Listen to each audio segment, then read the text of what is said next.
ঘন জঙ্গলের গভীরে, যেখানে সূর্যের আলো পৌঁছাতে ভয় পায়, সেখানে বাস করত এক অদম্য শিকারী, নাম তার রণধীর।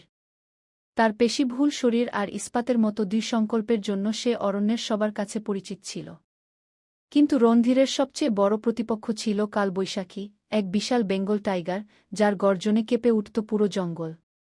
একদিন রণধীর তার শিকারের খোঁজে গহন অরণ্যে প্রবেশ করল। হঠাৎ এক তীব্র গর্জন, আর চোখের পলকে কালবৈশাখী তার সামনে। বাঘের হলুদ চোখ দুটো জ্বলছে, ধারালো দাঁত আর নখর যেন মৃত্যুর বার্তা নিয়ে এসেছে।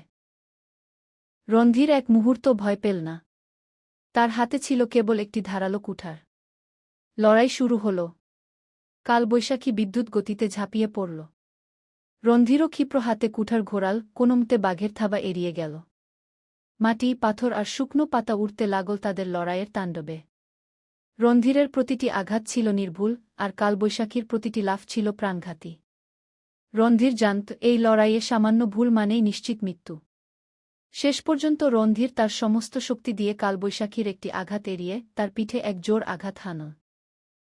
বাঘটি এক বিকট গর্জন করে পিছু হটল, তারপর ধীরে ধীরে